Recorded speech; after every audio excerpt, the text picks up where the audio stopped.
Today's a big day. President Trump is doing what I believe is the biggest free market reform of health care in a generation. This reform, if it works and goes as planned, will allow millions of people to get insurance across state lines at an inexpensive price. I'm very glad to be part of this, and I really want to commend the president for having the boldness and the leadership and the foresight to get this done. Well, and Republican Senator Rand Paul of Kentucky joins us now. Mike Barnicle.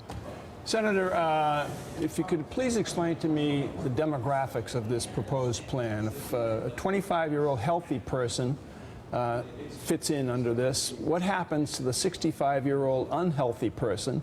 And the backup question to that, prior to your answer, excuse me, is how have we ended up giving so much power to the insurance conglomerates in this country at the expense of average citizens?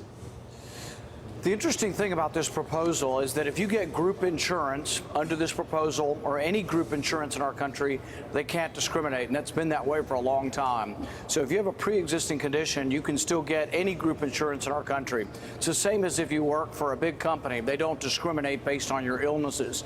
And the interesting thing is, the insurance that we're talking about through health associations is exactly the same insurance that big corporations like Coca-Cola, Pepsi, Amazon, Microsoft, this is what they have for their employees. So this is something that most people strive for and would like to have.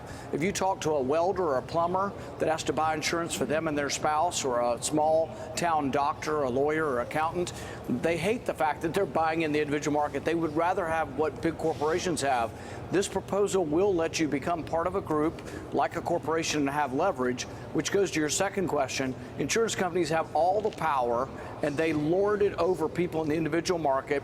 And right now, the insurance companies are extorting us in Washington and saying, hey, we just won't sell it to these people. We don't give a damn whether they have insurance or not. We won't sell it unless you give us more money. What I want to do is do an end around on the insurance companies and say, guess what? What if 15 million people are organized? How are you going to say no to 15 million people? So I think what we're trying to do is empower the consumer to bargain collectively and really equalize the equation between insurance companies and the consumer. But what makes you think, after all these years of dealing with these inequities that fracture the economics of health care in this country between healthy young people and older, sicker people, what makes you think that you can all of a sudden get this done when nobody's ever been able to get it done? Well, it's economies of scale, and economies of scale work elsewhere in the marketplace. The reason why Walmart or Amazon or anybody else can get you things at a cheaper price is because they have the economy of scale. They buy things in huge numbers. I think we can totally transform the economic equation and dealings that we have with insurance companies if we empower millions of people to join together. This has never been done before. We've had small associations, a couple thousand people. We've never had a million-person association. But look, the international franchisees are interested in this. They have 700,000 members, 12 million employees with franchisees. National Restaurant Association's interested. National Realtors are interested. And the thing is, I talk to Democrats and I tell them, look, this is collective bargaining for the consumer. How could anybody be opposed to it? Some people are still caught up on, well, maybe it'll evade the Obamacare regulations.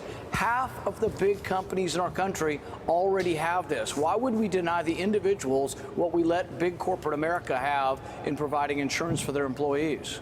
Senator Paul Donnie Deutsch, very simply, explain to me why this is not the case. I can't afford health. Let me make my statement. That this enables, to Mike's point, a young 24-year-old healthy person to opt out, and it leaves in there people who can't afford and now will be paying higher premiums. That is the simple pushback on this. Yeah, but it's wrong, because these associations won't discriminate. They can't by law. And if you have group insurance, it's no different than if you work for Microsoft and you're one of thousands of employees and you get sick, Microsoft's not allowed to fire you or take away your insurance. And because you're part of a large pool, your price doesn't go up so much. So these are the exact same rules that will be in group insurance in these associations. They still will have some rules. They won't have all the rules of Obamacare, but neither does 50% of the current market. All of the big corporations that are in multiple states in our country already get to evade some of the regulations regulations. But guess what? That's why the premiums in the ERISA plans, these cross-state plans, the premiums have been going up 2 or 3% a year, whereas in the individual market, they're going up 20, 30% a year. So what I'm trying to do is say, look, let's don't subsidize something that's never going to work, the individual market. Let's let people get the hell out of the individual market. Let's give them an escape route, and let's let them join group plans.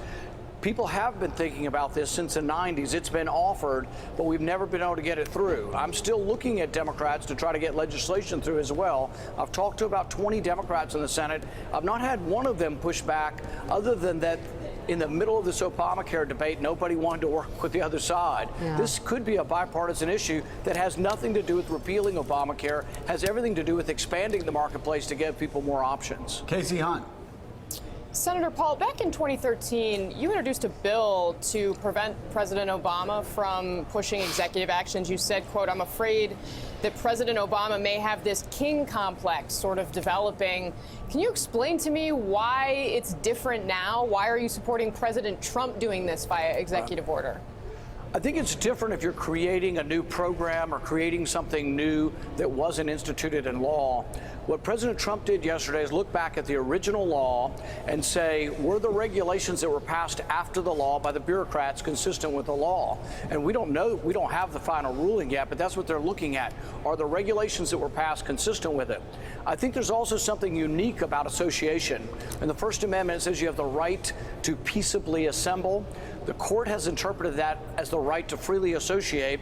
In NAACP versus Alabama, and also in Roberts versus USJCs, they said that if you have an economic interest, you want to get together with your fellow men and women to get an economic benefit, that is a fundamental right. So I think it's protected under the First Amendment, also under the privileges and immunities of the 14th Amendment.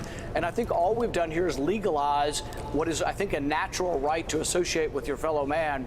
And so I don't see this at all using executive action to create something that the law didn't intend. I think it's consistent with the law and consistent with the Constitution. All right, Senator Rand Paul, thank you very much. Thanks. Thanks for checking out MSNBC on YouTube, and make sure you subscribe to stay up to date on the day's biggest stories. And you can click on any of the videos around us to watch more from Morning Joe and MSNBC. Thanks so much for watching.